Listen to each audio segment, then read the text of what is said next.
You guys, welcome to Sick of Pricks, a type 2 diabetes podcast. I'm Mary, your diabetes bestie. And today we're talking about the social life struggle. I'm talking parties, alcohol, and the peer pressure that comes with all of it.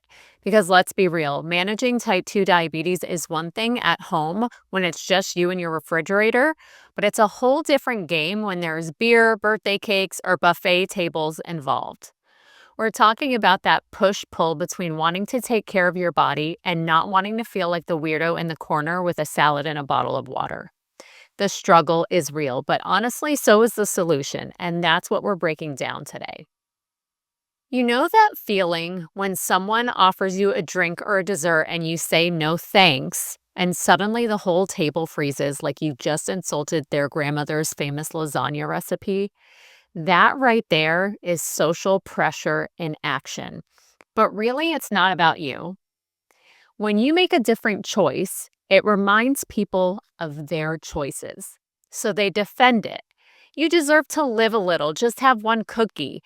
It's not so much that they care about what's on your plate, but because they're uncomfortable about what's on theirs. Once I understood that, everything changed for me. It stopped being personal. I stopped explaining myself because no one ever explains why they do order a drink. So why should I explain when I don't? If this sounds familiar, here is your reminder. You do not need permission to take care of yourself. So let's talk about alcohol and how to drink smarter or not at all if that's your choice. Here's the deal. You can drink with diabetes, but you should know what's actually happening inside your body when you do. So here's a little sidebar science lesson for you. Alcohol can drop your blood sugar at first, especially if you're taking insulin or using certain meds. Then, depending on what you drink, it can spike later because of the sugar in the mixers or the rebound effect from your liver trying to clear the alcohol. So the goal isn't never drink. It's know your limits and plan around them. So here are some real-life tips for drinking with diabetes. Number 1, eat first. Never ever drink on an empty stomach. Food is going to help slow the absorption and keeps your blood sugar steadier. Number 2, choose your poison wisely. Clear spirits like vodka, gin, and tequila mixed with soda water, diet tonic, or sugar-free mixers are usually a safer bet. Light beer or dry wine? Okay in moderation. And fruity cocktails, frozen margaritas, or skinny drinks are often full of hidden sugar bombs. Those are absolutely my favorite, so I'm kind of screwed there. But here's what I'll say about all of those options.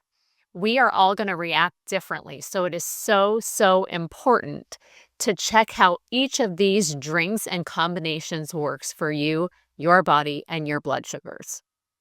Number 3, alternate your drinks. 1 alcoholic drink, 1 water or soda water or seltzer or whatever. Not only is that going to help keep you hydrated, it also slows your pace a bit and gives you something to hold so people stop asking you if you want another drink.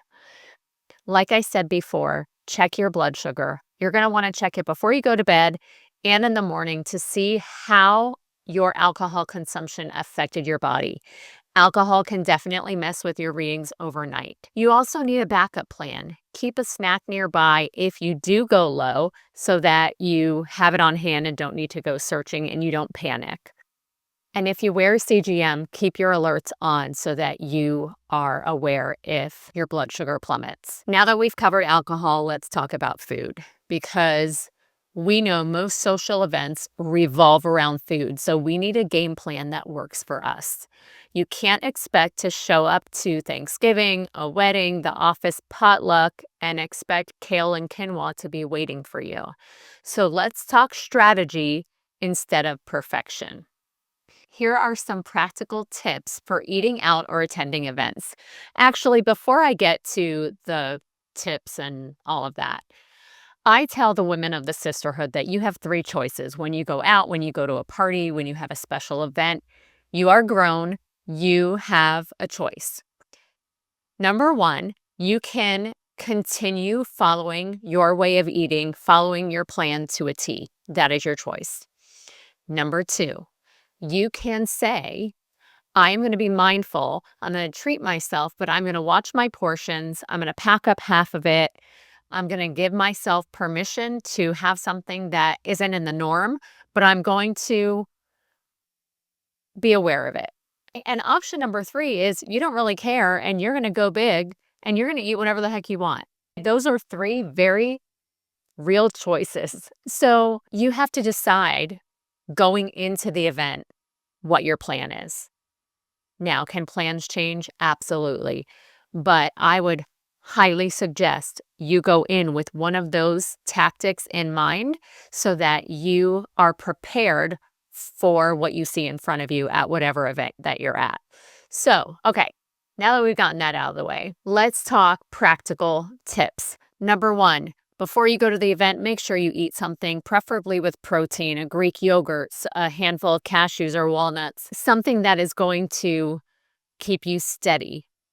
That way you don't go into the event starving, which means you're going to make better choices. Before you start piling things on your plate, scan the room, scan the tables. If it's a buffet or a potluck, do a lap before you grab your plate.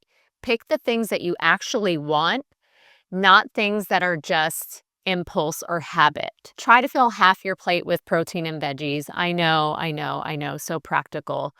But it kind of gives you a visual guideline of here are my treats and my splurges, here's my fuel, and it gives you some sort of balance. Try not to tell yourself, well, it's a special occasion, so I'm going to have XYZ, because you guys, we can make any occasion special, okay? We're really good at that. So every weekend, every dinner, every party can't be special.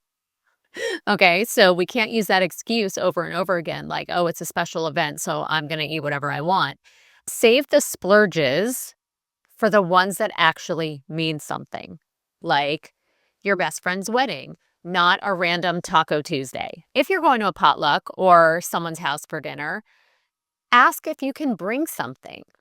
Number 1, it's polite to offer to bring something. And number 2, you're guaranteeing that you're going to have something that serves you and your way of eating.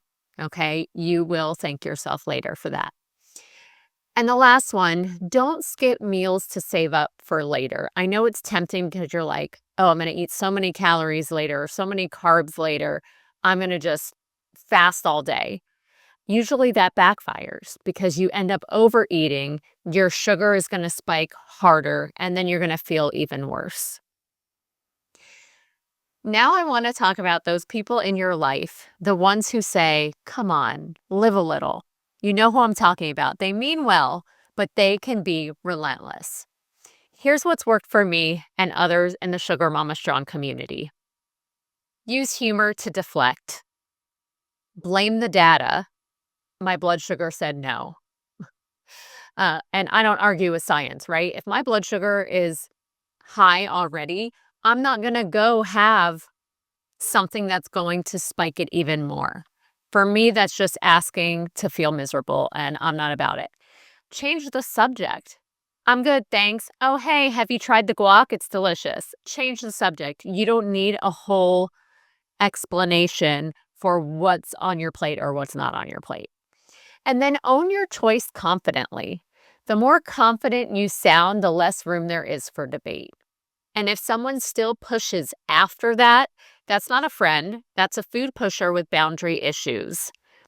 You don't need to explain your diagnosis, your meds, or your goals to anyone at the dinner table. It is your body, so it's your call.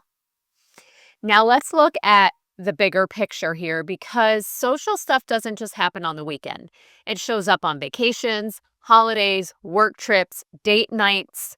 Here are some ways to stay steady without sucking the joy out of it. Okay? Always, always, always pack snacks. Airports, road trips, theme parks. Nothing good happens when you're starving and you're surrounded by fast food and cinnamon pretzels. Hydrate like it's your job. Water helps balance your blood sugar, flushes alcohol, and keeps your cravings lower. You're going to want to bring a reusable water bottle and actually use it. My next tip is to walk it off. A quick walk after a big meal can help stabilize your blood sugar and digestion. Plan the splurge. Pick one thing that you really want, the fancy cocktail, the local famous banana pudding, whatever, and savor it. Then move on with your life. Bookend your days. Start with a stable breakfast and end with a balanced meal or a snack. It keeps the middle chaos from throwing everything off. Now, here's the part that's not about carbs or calories. It's about identity. When you start changing how you eat or drink, you might feel like you're losing your old self, the fun friend or the life of the party. But you're not losing that version, you're evolving. You're showing up as someone who can have fun and feel good the next day. Fun does not have to equal reckless. Connection does not have to equal consumption. I had to relearn that I could still be loud, laugh too hard, dance like an idiot, and enjoy my life without waking up feeling like garbage. The key is finding people who love that version of you and who support the goals you're working towards. Now let's wrap this up with some things that helped me navigate social life with less guilt and more freedom. Decide your boundaries when you're calm, not when you're pressured. Make your decisions before you walk into the event. That way emotions don't drive your choices. Keep perspective. It's one night. If you go off track, you haven't failed. You're human and you made a choice. Get back to your normal rhythm tomorrow. Don't equate restriction with control. You're not good if you skip dessert, and you're not bad if you have it. Control is about awareness, not punishment. Practice saying no without apology. You don't have to earn your boundaries with explanations. No is a complete sentence. You can say no thank you if you feel like being extra nice, though. Shift the focus. Socializing is about people, not plates. Engage, connect, laugh, and the food will fade to the background. And you guys, celebrate your wins. Every event where you stick to your goals, or even when you just handle it with more awareness than last time, that's progress. So yeah, social life and type 2 diabetes can coexist. You can go out, enjoy yourself, and still take care of your health. You just need a plan, some self-trust, and a bit of self-awareness. You don't owe anyone an explanation for doing what's best for you. All right, friends, if this episode helped you feel a little more confident about navigating real life with type 2, share it with someone who needs to hear it. If you haven't yet, hit subscribe so you never miss an episode of Sick of Pricks. And if you're looking for support, let's connect in one of my groups over on Facebook. You can find the links in the show notes. Thanks for listening, and I'll see you next time.